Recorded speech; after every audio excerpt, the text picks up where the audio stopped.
there. There we go. We're going to record. Good morning, everybody. It is Saturday, January 11th, 2025. Happy New Year. First coffee and conversation of 2025.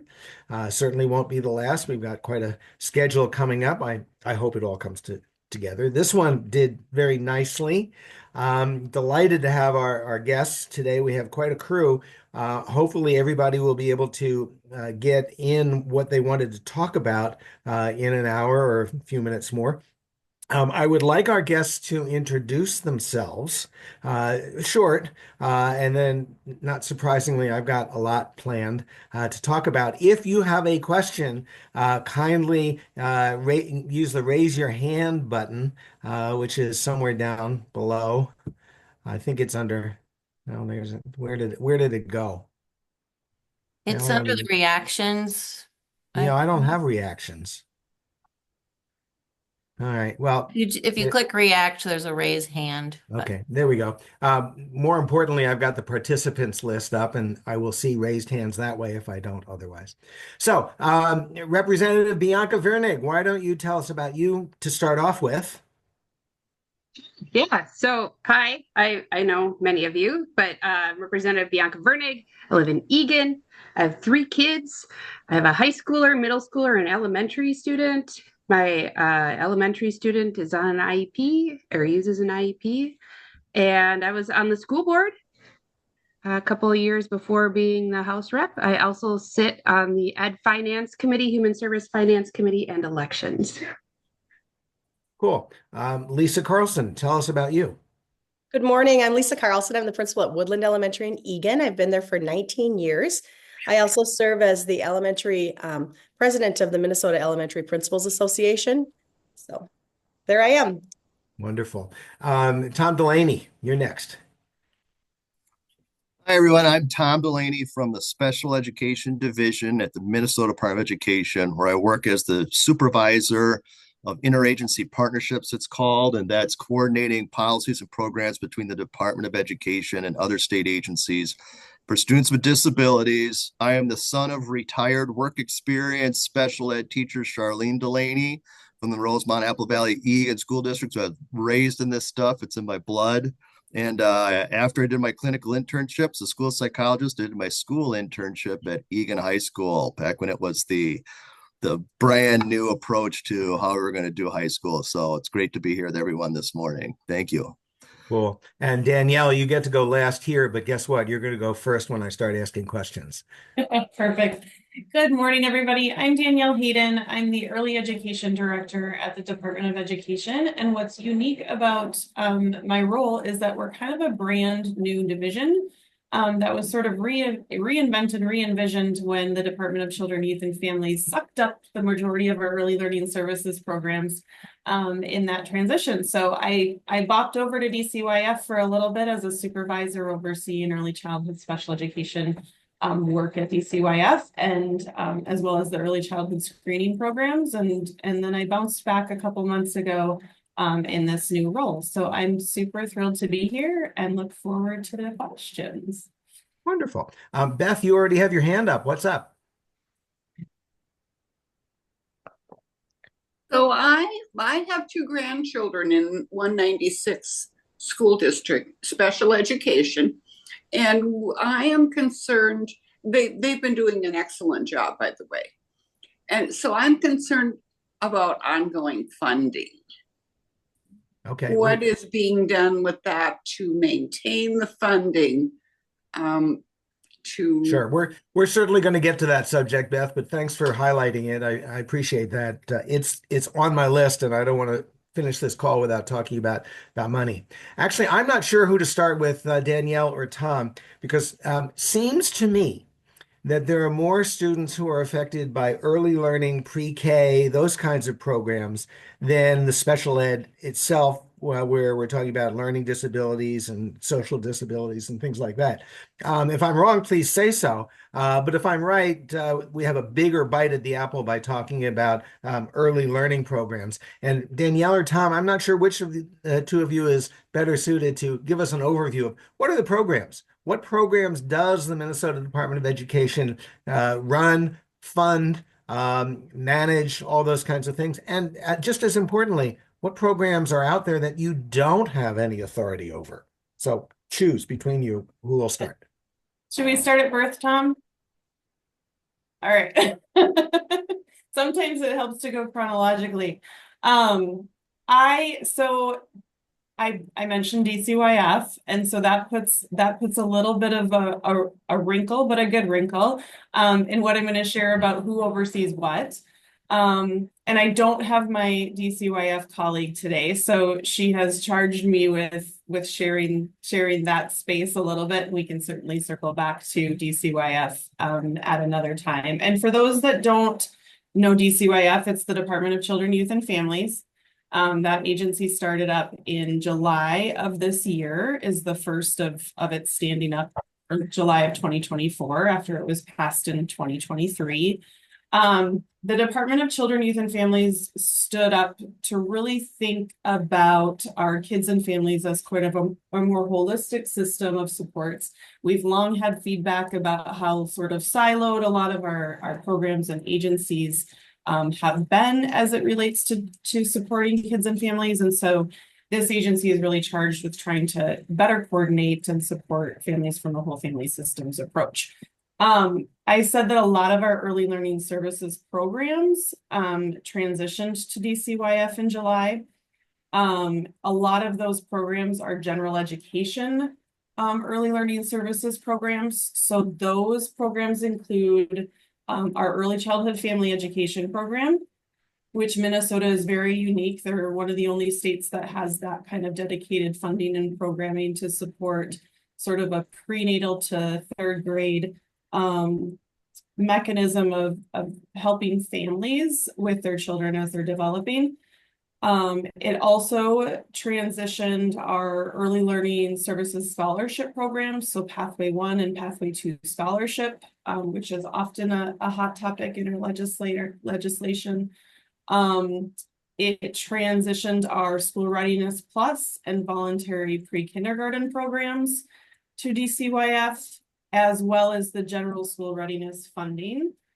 It also absorbed our Head Start program, as well as our early childhood screening program. And then it carved out a portion of our Part C, which is our federal IDEA program that supports our birth to age 3 students. And it took the portions of that program that are really focused on interagency coordination, service coordination, and a lot of the outreach and identification of children across our state. So it sort of fractured that. What stayed at the Department of Education is a lot of the mechanisms to support the actual interaction of funding distribution to our local programs. And so the Department of Education has maintained a lot of that connectivity around reporting, monitoring, funding, allocations to our local programs.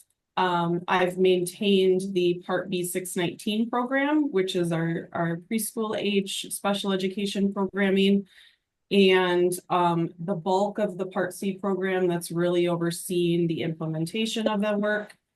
And then we also have a lot of work in the area of the transition into kindergarten and those early years of kindergarten to third grade general education support. So there's kind of a divide. So that gives you a little bit of a map of where things landed. And then as we move forward this morning, I can talk a little bit about the funding that sits in both agencies as it relates to the programs. Tom, do you have any thoughts and comments? Sure. So I'll pick it up. So starting in school age, in terms of a program, the way federal and state law works, it doesn't establish sort of a standalone or subset of programs for special education. Every student has an individualized education program, and fundamentally the program level is really the individual student, or ideally is. Wait a second. Every student has an IEP? Every student who's in special education should Oh, have all an right. up-to-date IEP, right? I'm Yep, only me talking and- about special education. Got it. Now, in a school district administration of managing all of those IEPs, you may see structures where there is a program dedicated to students with a specific kind of disability. And you'll see the administrative structures like there'll be a special ed coordinator and a special education director. Some districts too, when they can't meet the needs themselves, they know the capacity for either the types of disability they need to serve or the number of students or the level of need, will have relationships with what you could call programs. Again, in special education, they're called cooperative school districts or intermediate school districts. Like in the Twin Cities area, you may hear about intermediate school district 916, 917, 287 to the west. And these are all special types of school districts specifically designed to help school districts that are too small, don't have the staffing, or to work effectively with the IEPs. They have the individualized education programs by supplementing those services or providing specific programs for that. One last point too, in the world of special education, the Department of Education has sort of administration over special education as a state level program, very, very large program without any fine definition underneath that. But we also have relationships with what you could call programs in other state agencies. So probably the biggest partner we have, for example, is vocational rehabilitation services and pre-employment transition services, which comes through the Department of Employment and Economic Development. By the age of 14, every student with an IEP is supposed to have built into an IEP a plan for what's going to happen after high school, a plan to get to graduation and what you're going to do after that. And the Department of Employment and Economic Development provides what's called pre-employment transition services to supplement what we do in our school systems by making sure students with disabilities have an opportunity to engage in career planning, get some work-based learning, even while they're still in high school if they can. The ultimate goal for both of our agencies being what's called competitive integrated employment after high school graduation, meaning you're at a job of choice as a person with a disability that pays you a wage comparable to persons without disabilities. Of course, there are other big partners, the Department of Human Services and things like home-based community services, working with CAC, CAC, and CADI waivers for services for kids who have more significant needs for supports, and a lot of interaction with the Medicaid program through TEFRA, and then school access to Medicaid for the services and supports that they're providing in the school too. So that's my brief introduction to the world of special education.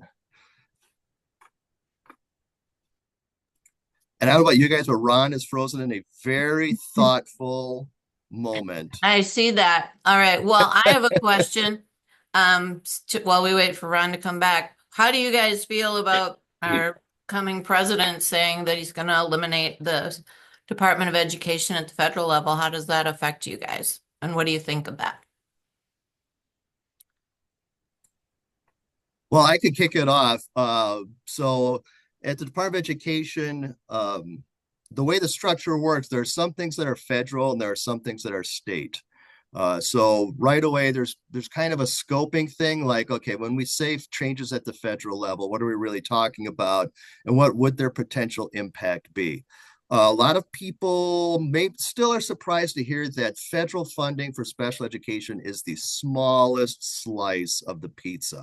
Most of the funding for special education comes through local levies and our state special education aid in a couple of different ways. But as far as what's going to happen at the federal level, we don't want to, what's it called? Prognosticate, look forward too much and speculate until we really start seeing what's going to come out of the Federal Department of Education or the administration regarding what's going to happen. I have to comment that I started the Department of Education a quarter of a century ago, and I have the ability to say not my first rodeo on a lot of things. And if you've been around for a while, you may remember William Bennett, other types of, let's call them thinkers in education, who also wanted to eliminate the Department of Education. Quarter of a century later, we still have the Department of Education. And then in terms of scoping, even if the department were to shrink or anything, the appropriations by Congress for special education stand on their own, and laws like the Individuals with Disabilities Education Act are enacted by Congress and stand on their own too. So between 25 years of experience, a little bit of scoping, I know it can be a concern, and it should be a concern, because there are things that federal government weighs into and could cause some changes in our system. But the bulk of our system kind of has its own thing going on in the state of Minnesota. We have a governor who's very supportive of special education and done some great innovative things. And in that way, that's also something to consider as well, the strength of our own state administration. So that'd be my comment. And I don't know if Danielle, if you want to say anything from your corner over there. No, that's really where we've been sitting with our conversations too. And just to reiterate what Tom said about IDEA lives as its own. We still have requirements as a state, whether or not there's a federal agency in place. And so we're kind of going with the work as normal. We still have a big job to do, and we have a lot of school districts and programs that are relying on us to support them, and that's where our focus is remaining until we know we need to do something different. So work continues. Well, thanks for continuing the conversation while I froze up like an iceman. I wanted to bring Lisa Don't I get a chance to try to answer? Hey, you want to answer? Oh, please. Okay, sorry. On November 7th, I sent an email asking basically that exact question, Lisa, to Tim Strom, and got a really nice response. But kind of one of the first things was, but before the U.S. Department of Education was created in 1980, the federal government still provided education, right? So the components of this were in various other departments. So Tim was sort of like, it's okay, like, if we don't have the Department of Education, these things aren't just going to disappear. Services, they'll just move to other departments.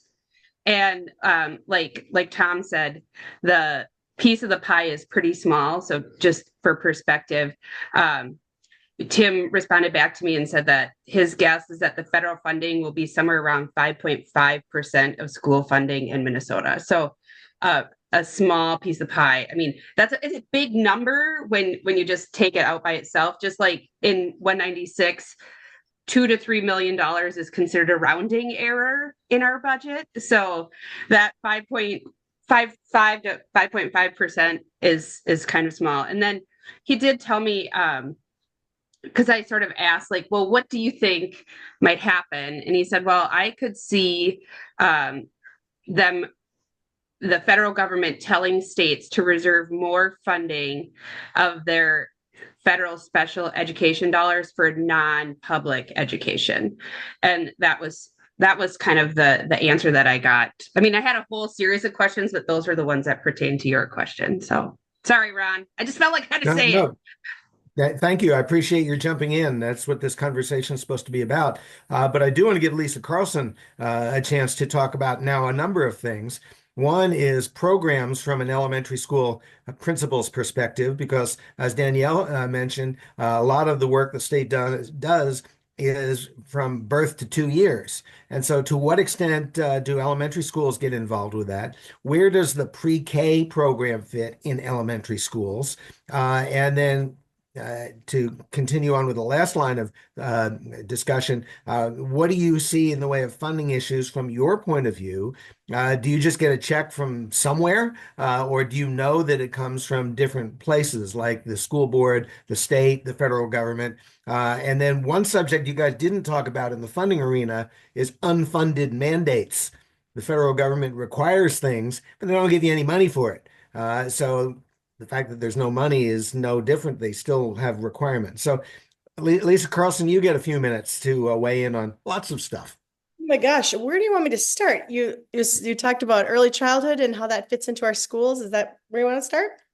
You can start anywhere. So absolutely. Children are screened early on, either if a parent sees a need or a medical provider points out that there might be something. Otherwise, they would at age 3 go and be screened for early childhood. If we believe there's a disability of some type or a delay of some type, we would evaluate them. And if they qualify, they would start in our school district. We have birth to age 5. They are serviced either in an early childhood center, or some of our elementary schools have preschools for early childhood. And we're working. Hang on one second. Just a detail, but you said we screen at age 3. Who is we? How do you know that there is a 3-year-old out there? Do kids have to get registered when they're born with the school district? How do you know? And what do you do with kids who you don't screen, particularly under age 3, and whose parents aren't in the position, financially or otherwise, to identify that their kids have issues? Do kids fall through the cracks? Sometimes they do. Yep. We do our very best. We use our census data, and we try to reach out to families and have them come in for screening. Gosh, it's not really my area, but when they come to kindergarten and they haven't been screened, we are looking to screen them right away the minute they walk through the door. Most children are caught, but some are not. I mean, every year we have a couple that fall through the cracks, and then we start services as soon as we can. We do our best to educate and try to make families know how important that early intervention is. Like I said, at well screenings, doctors' offices are encouraging and sending people that direction. But we do fall through the cracks sometimes, but we are doing our best to reach out. And how about funding? What's your perspective on funding? We don't have enough for special education funding. Anything in the school district. And by the way, I noticed in the local newspaper that the levy for District 196 is going to be reduced next year. For all I hear from teachers and the like, you need more money, and taxes are going to be, it's nice to have taxes reduced, but don't you need the money? Oh yeah, we always need more money. So in 1975, when the Individuals with Disabilities Act went into play, we were supposed to get 40% of money from the federal government. I think Bianca just said we get 5.5%. So we have a cross subsidy that we do not get the money we need, which is why we're always screaming that we need more money. Special education is expensive, and we are not funded fully. And so we are constantly, that's pretty much our biggest deficit in our district, is trying to make up our special ed cross subsidy. Okay. Bianca, give us a sense of what you see coming in the next legislative session. If there's going to be a legislative session, given the ties that exist in both the House and the Senate. But if something is going to go forward, what are the priorities? Education-wise. Sure. And I just want to, I will answer that, but I want to talk a little bit about when you mentioned the levy here. So I think it's really important to know that when you have referendums, the various levies can only be used for certain things, right? So you think about like bonds for buildings, levies for learning, and there's a whole myriad of different types of referendums, bonds, levies, things that you can do. So even if you have a pool of money and you're like, oh, we didn't need that much, you can't necessarily just shift it to the other pool. And then the levy, as I understand it, was going down for the households because of growth and development. So when they went out, it was it's going to be X amount per household, but then when you have more households, your share goes down, right? So yay for us, yay for Rosemont and the development that's down there. It's helping ease the burden across the district. Tom's shaking his head yes. So did I, right? Yeah, okay. As far as the next legislative session, it's going to be a hot mess, okay? I'm just saying, I will say, the session on a whole, right? I think is going to be really. I was wondering why there was such a weird shadow. Okay, I was so excited about a split. I mean, for any of you who've spoken to me since the election, I was like, this is great. We get to work bipartisanly. I have bipartisan bills, you know. Some of the bills that I'm interested in are for long-term facilities maintenance, you know, critical infrastructure, career tech ed, not controversial things that like a lot of people can get behind. But now it's a little less exciting. I mean, more I'm like, okay, just have the popcorn and sit back and watch and see what happens. But we had a forum yesterday with Senator Kunish, Senator Kroon, Representative Chair Youakim, or Co-Chair Youakim and Co-Chair Krisha. And I will say, of all the committees, so, you know, on elections, it's going to be interesting. A lot of election deniers on their side. Krisha and Cheryl have worked together really well over the years. And though we might disagree on some things, I think there's a lot of area that we can agree on. And everybody has said, I mean, we knew this from the very beginning, you need to have bipartisan bills, which is great. That means we have to work together to get something passed. They both seem to reiterate that yesterday. There is no money. So, I mean, there's no money. Like, we just have to celebrate no money. There's no money. So I think that's going to be hard because, as Lisa said, we need more money, right? And one of the things that people have asked me in the past, you know, what was something that surprised you in last year for me in my first year of service was we were in the Ed Finance Committee and you have the Girl Scouts, right? Now, I was a Girl Scout. I love the Girl Scouts. And they're asking for money because they want to be able to get more kids involved in Girl Scouts, especially young people who can't afford it. And you're like, yeah, great cause. And then I go to the Human Services Committee and they're talking about direct care and treatment and, you know, how we don't have enough money for substance use disorder treatment facilities and things like that. And you're like, I mean, I like you Girl Scouts, but maybe we need more money over here. And it's just very clear that to meet the needs of the Minnesotans in, you know, in our communities from birth to 100 or, you know, birth to death, there's not enough funding and not enough resources, whether that's special ed, substance use disorder. So with the Ed Finance Committee, I think they're going to be looking at the READ Act. How can we, my colleagues across the aisle would like to see more flexibility. I would argue that you don't have unfunded mandates because you do get funding, right? And they're just dictating how you use it now. I'm not saying it's enough, but they're giving you money to say, you need to teach children how to read. You need to take care of, you need to do IEPs. I think we will see that we have one goal this session, and that's to pass a budget. So anything beyond passing a budget is bonus. I think you'll see the primary focus on passing a budget. So the session starts on Tuesday, the 14th. And the rumor is that the Democrats are not going to show up. What can you tell us about the latest news on that subject? So I will explain this in two different ways.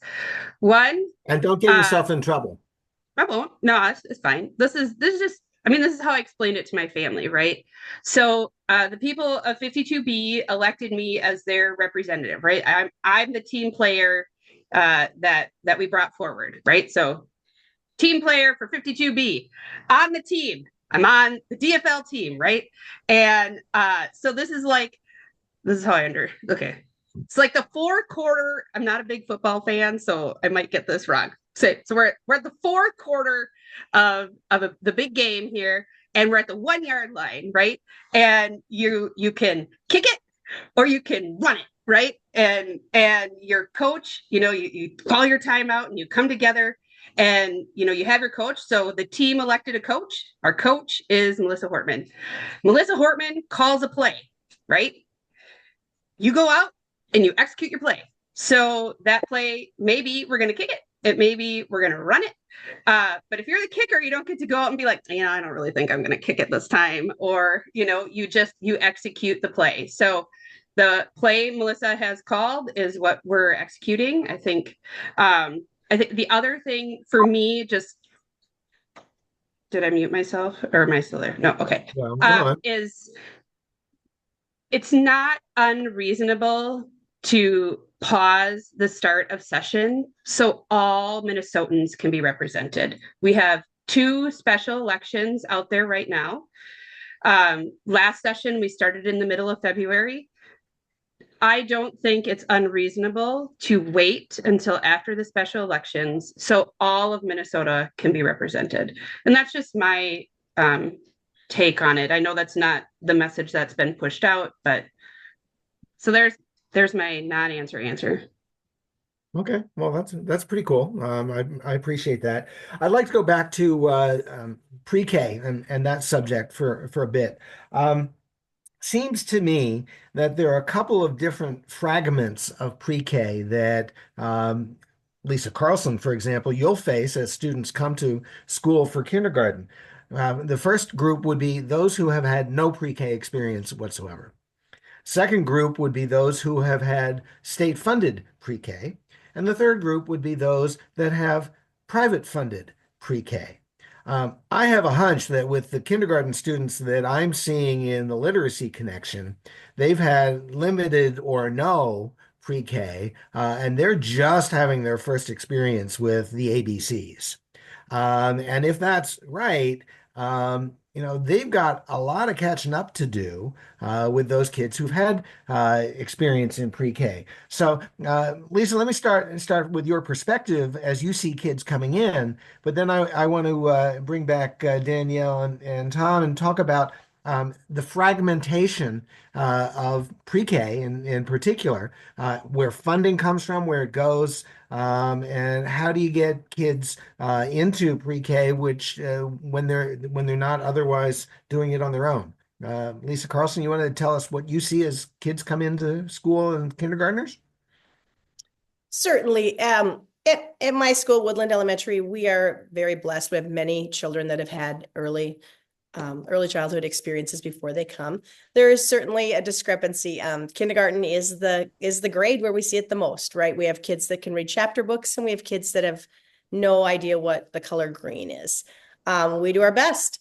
We do our best to catch them up and work our hardest. That's why we're bringing you people like you, Ron, to help us out and give those kids everything we can give them to try and close that gap. We know that the most energy we can put into our early years pays off the most. If we can get them so that they're caught up by about 3rd grade, we're going to be okay. And so that's where all of our energy goes, is to our early childhood area. And we do our best to educate our families to make sure that they know that there are preschool options out there and that it's important for children to have that experience. But we take children where they come and do our best with them.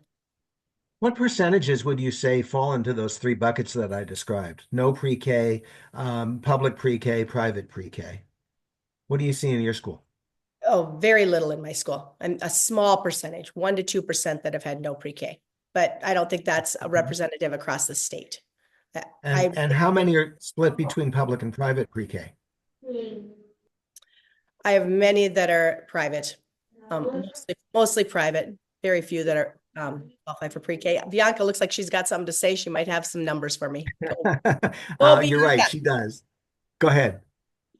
I don't know what it is this year, but a year ago, the district itself served around 7% of our pre-K students in our pre-K programs. And I believe they've been able to bring that up. But at one point, because of when I was on the board, there was a waiting list of over 200 kids trying to get into our pre-K programming. So as a board member and as a representative, as a parent, to me, that's really, you see the La Tierra and Cantata and the Goddards and all these primroses popping up. And it's unfortunately, in my opinion, a lost opportunity by the district to expand our pre-K, but it's not just as easy as saying, okay, let's add pre-K in every school, right? Lisa's got 730 or 50 kids in her school. you can't squeeze in classes, like you need space, you need staff.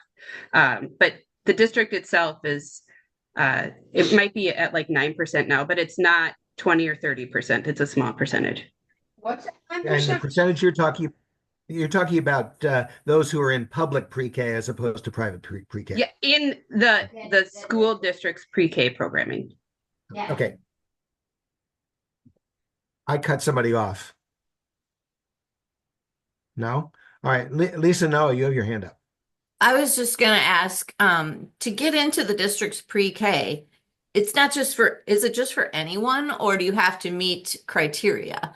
And second, I know the Democrats some years ago were talking about trying to fund pre-K as a public school option for everyone.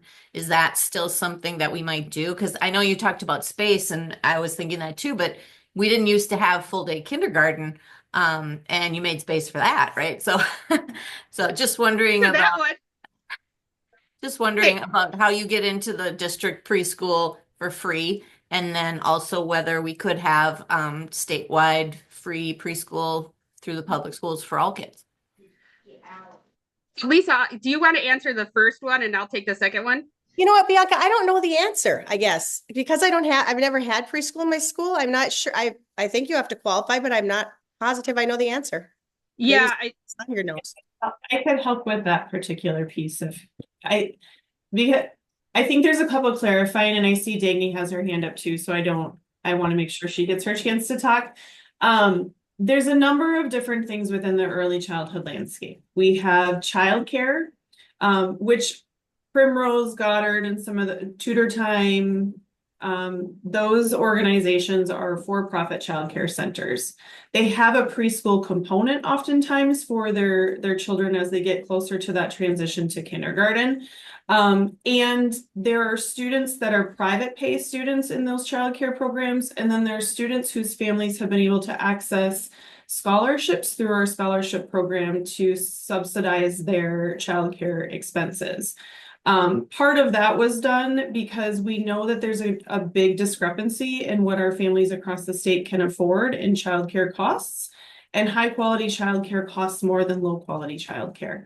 And so there's a landscape of that. And we also know that our families need childcare. Preschool in general, preschool programs don't meet the needs of a family. They meet the needs of giving a child an experience that is high quality and is aligned to preparing them for that transition to kindergarten. But it doesn't always meet a parent's need to have care from 7 a.m. to 5 p.m. so they can go to work. And so the school districts play a huge part in that system, and that some schools establish a child care program and they're licensed through the Department of Human Services, and they're able to have district children in their child care. Then there are things operated, usually those are operated through community education departments and programs, and they go through that licensing process and can become eligible to receive scholarships, either Pathway 1 or Pathway 2. Additionally, we have public funded pre-K. So those programs are School Readiness Plus, and voluntary pre-kindergarten. School Readiness is funded to districts, or is an allocation to districts that's based on a demographic around census for children in their district. So it's a lump sum kind of formula based on the demographics of the population. Then we have voluntary pre-kindergarten and School Readiness Plus. Those two programs are funded much like our general education funding through the average daily membership. So children in voluntary pre-kindergarten, for instance, can generate up to a 0.6 ADM. So every kid in kindergarten through 12th grade is a 1.0 ADM, meaning each child generates a base cost or a base reimbursement. Our voluntary pre-kindergarten students are enrolled and receive up to a 0.6, but it's based on how many hours they are in programming for the year. Those publicly funded programs are targeted programs. They're targeted towards a demographic that we know are at greater risk to not have opportunities for high quality programming prior to enrollment into kindergarten. and it's specific to the children that are enrolled the year prior to their eligibility for kindergarten. So it's not 3-year-olds, it's really those 4-year-olds that would be eligible for kindergarten enrollment the next fall. So there's multiple different levels and layers. And then on top of that, when we talk about the percentage of students that are coming into our kindergarten programs that have been in a high quality preschool, being a pretty small percentage, we have to remember that parents have choice. Compulsory instruction and education isn't in play until age 7. So technically kindergarten is still a choice for families. And so while we know that the majority of our children attend kindergarten when they're age eligible, there's still choice that families have. And when we think about kindergarten through 3rd grade and that catch up, Lisa, to get everybody on the same page by 3rd grade, that's also to take into perspective that brain development in that birth to 3rd grade is very developmental, and there's a scope and sequence for every child that is different. And so we might be concerned if a kid doesn't learn how to read by the end of kindergarten, but that kiddo might not actually be behind or might not actually have a special need. It might just mean that their brain needs more time to develop. So that's why those early years are so variable. In how we see kids grow and develop. And it's challenging to instruct 25 different developments in a single classroom. Diney, you have your hand up. Oh, sorry. Yeah, I was actually going to bring up something that you just touched on, where the public preschool options sound awesome. And I am all in on public schools, public everything, would have loved to participate, but we've got half-day programs 3 days a week, and my husband and I both work. So, in the way that we've been able to make the shorter school day than work day thing work with that kind of wraparound care that's built into the elementary school, if that's not available for a public preschool, then it's just off the table for a lot of us. So I'm not surprised that we're at like 7 to 9% uptake, because it's a limited pool of people who are structurally going to be able to take advantage of that. So, Dennis, if you have your you hand did up. all day, that'd be great. I would appreciate it. Dennis? Yeah, I don't know, a couple of things occurred to me. One is, it seems that we have a lot of players that are involved, at different levels, that you're trying to work with the federal, with the state, with the local, which, again, I'm not sure that they're all on the same page for what outcomes they're expecting, and that you're trying to meet all of those, which makes it probably very difficult. But the other thought I had is that, again, within this, whether or not, you have the parents that are involved, and, they understand the expectations and how the programs work, and, what role they have and how they can help, at home. I understand that they're busy and they're working, but again, with their children, if there's an expectation that they're going to have their children read or do math or do whatever, that they kind of come along as part of a partnership with the school and the education, that they understand the outcomes that you're trying to reach for at each level, and that they then would be able to help with that as their children grow. So that's my comment. Bianca, you want to respond? Can you hear me? Yeah.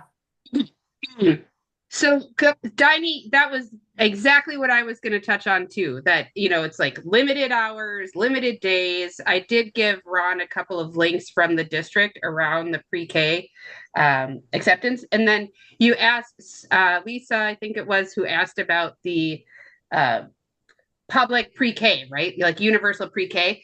So I was all for that. And then I learned, if you do that, it would collapse the childcare system, because childcare providers make more of their money through their 3, 4, 5-year-olds.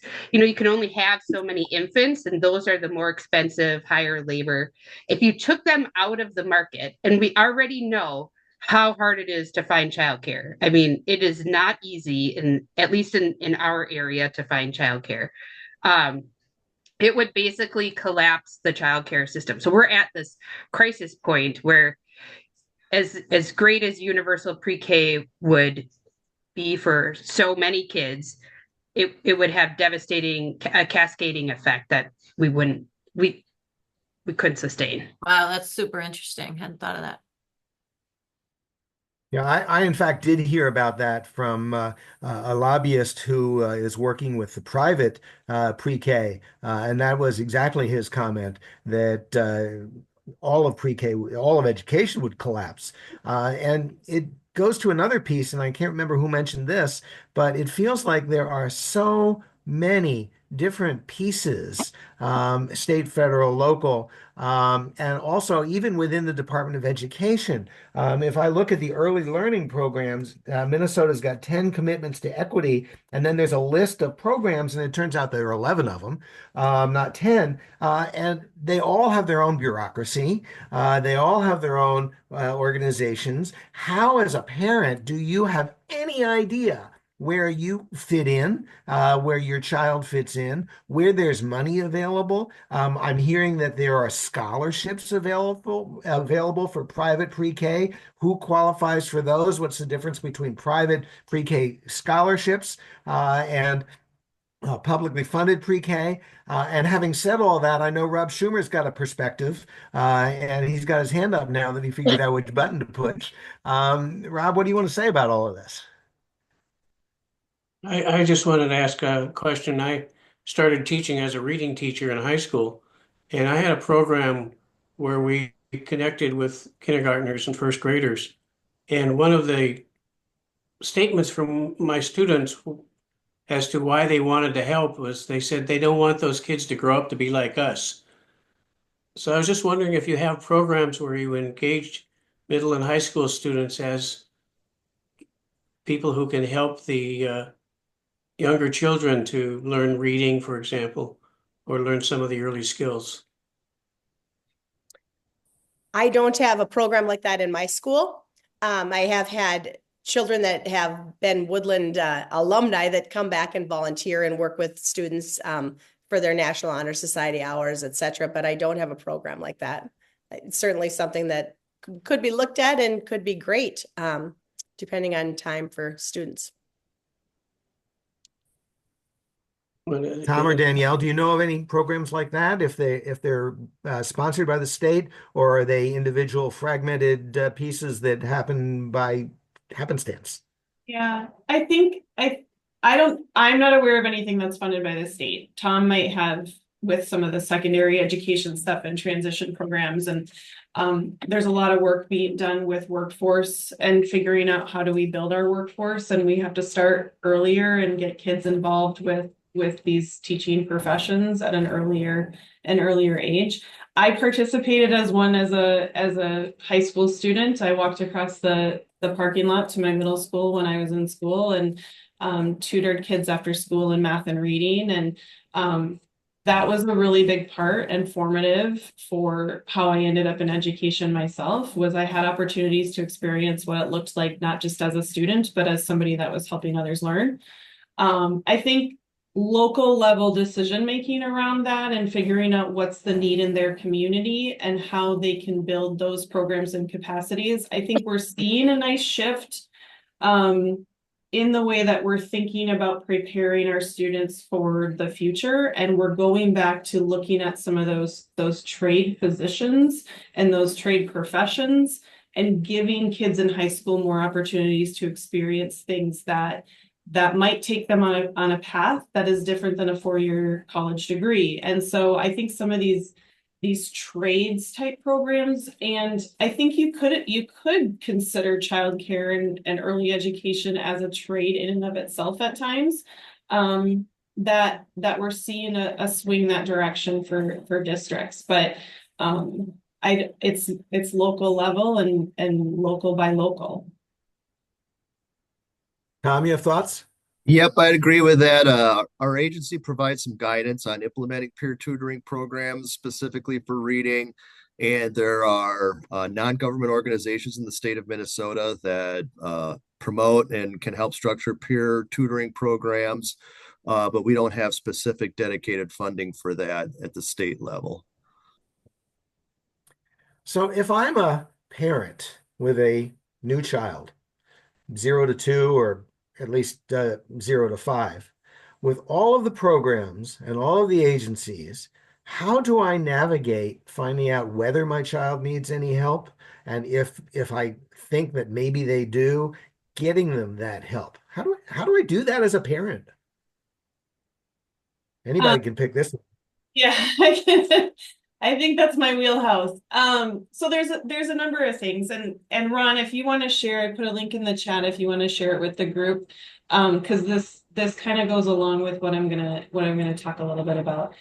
We've been doing a lot of work at the Department of Education and with our early learning colleagues at DCYF in talking about thinking about our kiddos and their development and support from a whole systems perspective. A lot of times in our language, we talk about kids being ready for school, which really puts a lot of weight and onus on kids, right? Like kids don't have control over their environment. They don't. They're brought into a world, and this world can support them in a variety of ways. And so we've really been trying to shift our language away from talking about kids being ready and talking about how the systems of support that go into supporting a child to be in a space where they're ready to receive instruction, really. And so we talk about our community services, we talk about our communities, we talk about our families, and really setting up this sort of bubble around children to ensure that they have access to what they need. We need kiddos to have high quality meals. We need kids to have shelter. We need kids that are worried about sleeping in a car tonight before they're ready to sit in front of a teacher and receive instruction. And so we're talking about that whole picture. We also talk about how do we use partnerships for those that are having those interactions with families prior to them coming to school. And oftentimes that's our clinics, and it is WIC programs, it is follow along programs, and that's where those interagency partnerships are so important. We work closely with partners that are providing services to children in that birth to 5 range, because most of them are not yet engaging with their school districts. And those friends, I call them partners, are responsible for trying to link families just as much as education systems are responsible for trying to link families. We have a couple of major supports. One, we have something called Help Me Connect. Help Me Connect just transferred to the Department of Children, Youth, and Families this January from the Department of Health. Help Me Connect is a directory. It's a way for providers and families to go to a particular website and say, I really need help finding X. And that directory will populate a series of resources and available opportunities for families, anywhere from scholarship to medical providers, to organizations that support different disabilities. It's a broad directory, and it encompasses more than just early childhood. The other thing that we have as part of our Part C program for birth to 3 is something called Help Me Grow. Help Me Grow is a mechanism that we use in our state to link families with their school districts when there is a concern about that child's development. So any child that's prior to enrolling in kindergarten can be entered into that referral system and directly linked to their school district. Our primary sources of referrals for kiddos are our clinics. Those well child checks are critical. We saw our numbers go down significantly during COVID when well child checks weren't happening. So those are another force that we really rely on to link families in through our Help Me Grow system. The other things are relationships that school districts have with their partners in their own communities, making sure that you're connecting with all your childcare providers in your district. A lot of our districts are now sending welcome baby packets. So they'll purchase the census information for the birth records in their school district, and they will send families a welcome packet that introduces them to the district, that gives them maybe a little baby onesie with their district mascot or logo on it, and a brochure for their early childhood programs. Most early learning programs at school districts have become really savvy in marketing. They know that they need to market themselves so families know that they're there. And until we have an opportunity to find a way to link, we often don't know that families are in our school district locations. And so those partnerships are are critical in making that happen. That last piece seems to me to be the answer to my question, and Mickey LR put up a heart with it, and that is the affirmative outreach that you do with the Welcome Baby packet. It's not unlike what we in the local DFL have been talking about. How do we reach low information voters? How do we get something in their hands? It's great to have a website, and the Help Me Grow website is nice, but if you don't know about it or if you don't reach out to it, it's not meaningful. So that Welcome Baby packet is key to it, which of course begs the question about how do you get census data? Is that available? And maybe we ought to look for that in the DFL. Yeah, it goes to funding too. Districts have to prioritize using funds that they have in community education for their census funding. Oftentimes special education will use some of their federal dollars to do that child find outreach. It's a child find mechanism. And so there's different funding strings that can be utilized for that particular purpose, but districts have to prioritize that as an expense.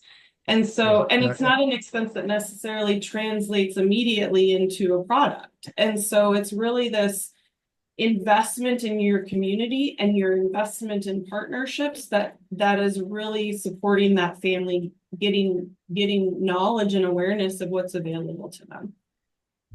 Rob, you have your hand up.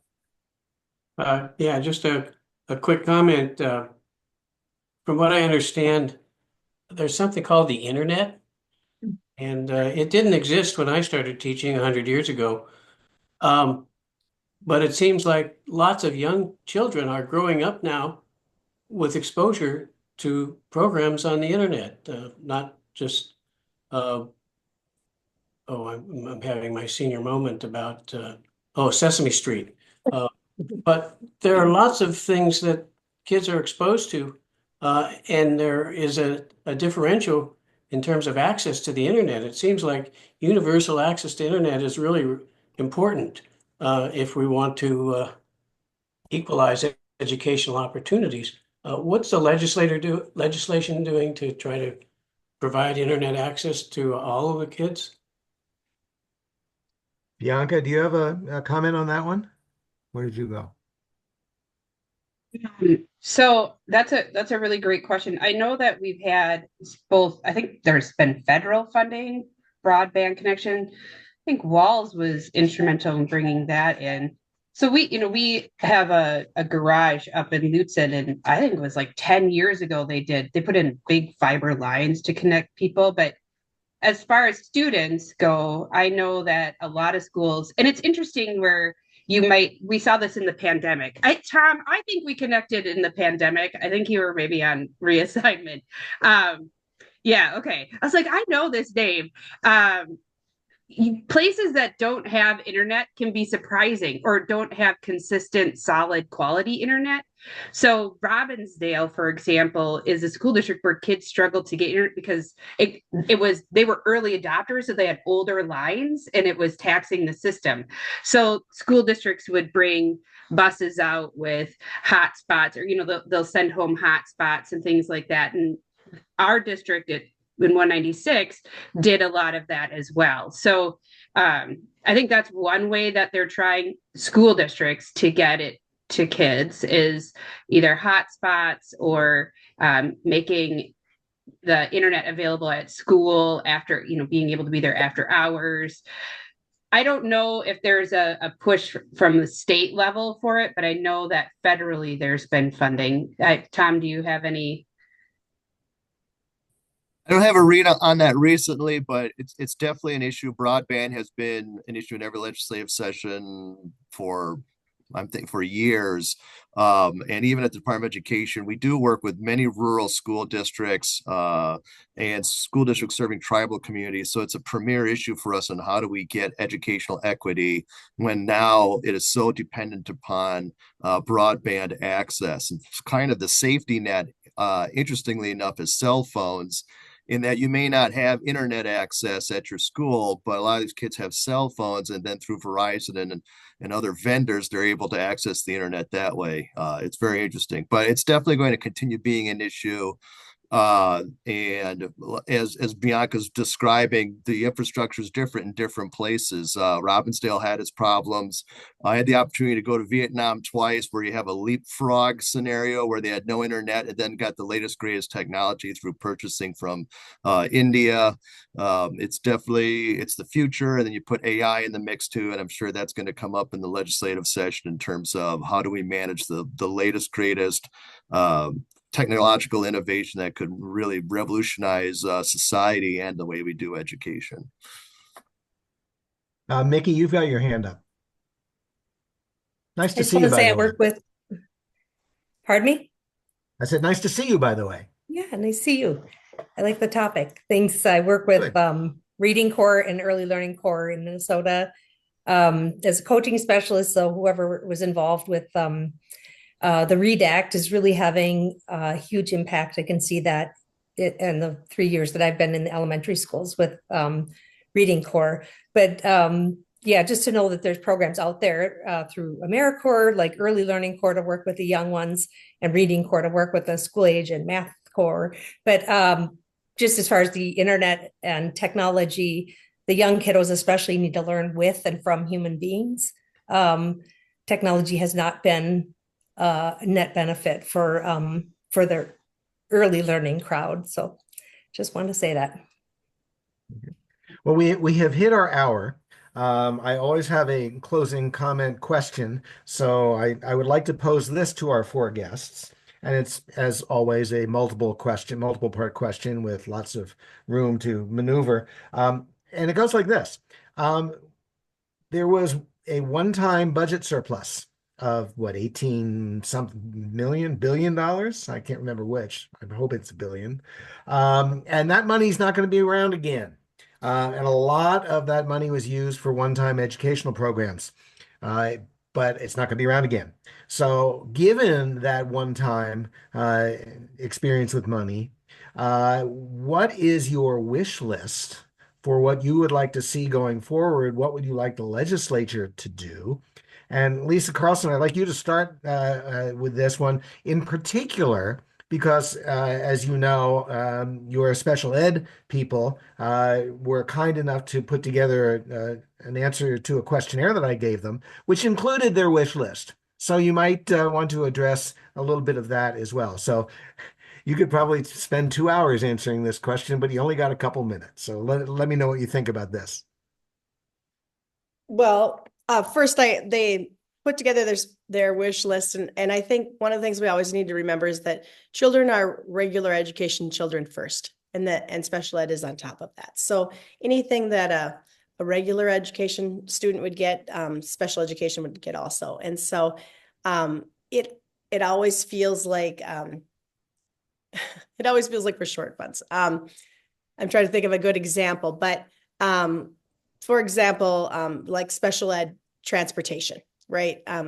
If a regular ed child could get regular ed transportation, well, I'm sorry, that's not going to be a good example. Try to help me out. Well, they talked about music therapy as one thing that was on their wish list. Yep, we would love to have music therapy in our school, and if we had funding, we would use our money. It depends on how the district has funds, and so it depends on how they use them, right? And so our children receive DAPE, they receive regular specialists. We don't have a music therapist in my program. We would love to have. You have discretionary funds as part of your school, don't you? Not enough that I would pay for a teacher. Okay, gotcha. Unless it was, I might add a little bit to a third grade classroom or something based on fundraising that the children do. But, okay. Well, do you have any closing thoughts on our conversation this morning? No, just that I appreciate it. I appreciate that people are interested in education, interested in our early childhood, and we'll keep going forward. We're going to do the best we can with the money we have, and we'll spend more if we have it on our kids. We'll spend every dime we have to help our kids do better. But in the meantime, we'll do the best we can with what we have. Okay. Well, as to the questions that I've posed, Bianca, I'd like you to go last since it's a budgetary issue. So as between Danielle and Tom, once again, I'll leave it up to you. Who wants to take the next bite of this apple? What do you do about the one-time money that's going to disappear, and what's your wish list? Okay, I'll hop in. I think let's start out. First of all, there's a big difference between just an expenditure and an investment. And if I could have people more informed about something, it would be that there's lots of references to what the legislature has appropriated as one time and an expense and things like that. And you know that when you buy a can of Mountain Dew, you drink it and it's gone. That's not what we're talking about when it comes to the legislative appropriations for education. They really need to be understood as investments. And in a responsible society, if we want to, we can look at every kid as a 20-year bond.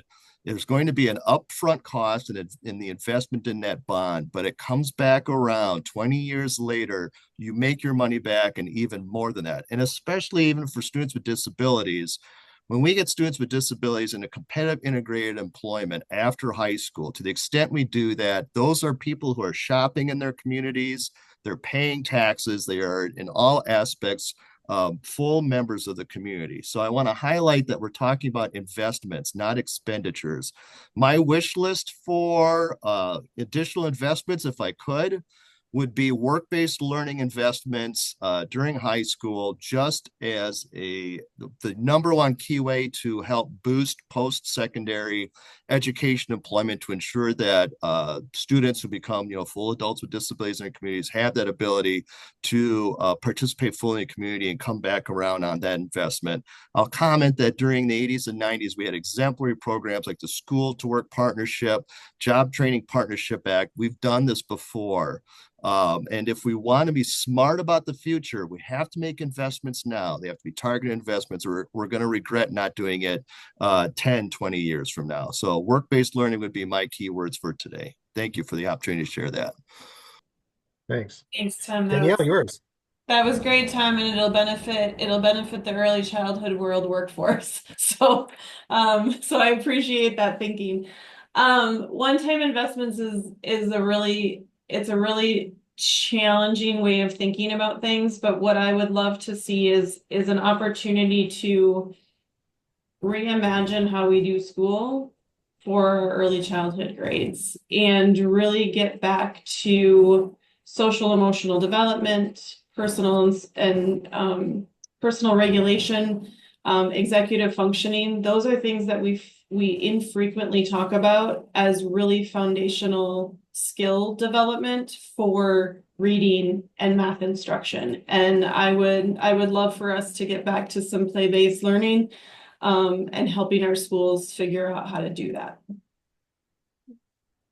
Well, I like the concept of play-based learning because that's my philosophy in reading to first graders. It's not so much as talking about the difference between what PH and TH and SH sounds like, as it is reading is fun. And I'll let the teachers deal with the PH and TH. I just have fun reading. Bianca, I wanted you to go last because a lot of what we talked about turns into legislative priorities and where it goes. So what are we going to do about that one-time investment money? And if you could write a bill, what would be in it? What's your wish list? So, like, that money's been spent, right? So there really isn't any. Okay, I just want to be clear. Like, there's no money. Okay, like they keep telling me this. No, okay, there were programs that were created or investments that were made that are now no longer going to be supported, or maybe they are. Well, yeah, some may not, but if we had more one time, I am totally with Danielle in the reimagine education from birth through transition plus, right? Like, I think the pandemic was the perfect opportunity to do that, and I think a lot of districts and the system on a whole didn't really reimagine, because it's designed for like 1906, right? And it's very different now. So I think that it was a missed opportunity. But as far as like a wish list, oh my gosh, it was very hard to sort of narrow down. I think if it was up to me, and I love the work-based stuff that you mentioned, Tom, a big fan of that. School health is that intersection between health and education is really where I focus a lot of my time and energy. So having District 196 has a licensed school nurse in almost all their buildings, right? We focus on that, but that's unusual. That's not common in the state.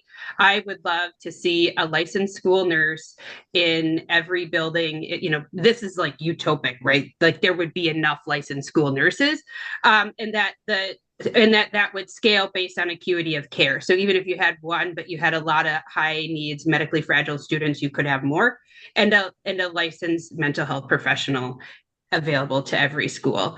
And that is not the case. I mean, if we look at the Northeast region, they have some of the highest suicide rates in young people. And it's tough to get a job if you don't live that long, right? So that's where I would really like to see early intervention in that intersection between healthcare and education. Cool. Well, thank you so much to all of our guests for coming on this morning, spending a little of your Saturday mornings with us. I found this fascinating. It's a never-ending conversation, and I hope to. Well, some of you I certainly will see on an ongoing basis, and some I hope to be able to see on an ongoing basis. And maybe we'll do this again after the legislative session. But that said, next month, February 2nd Saturday of every month, we try to do coffee. I'm hoping to have Angie Craig on in February to talk about what the new Congress is like from her point of view.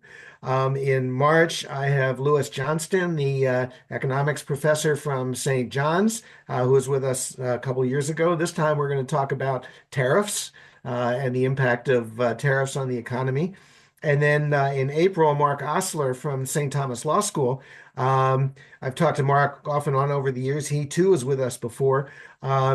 What his field is criminal law and criminal justice. Lots to be said about that. But what prompted my reaching out to him this time was his editorial in the Strib a week or so ago on his reminiscences with President Jimmy Carter.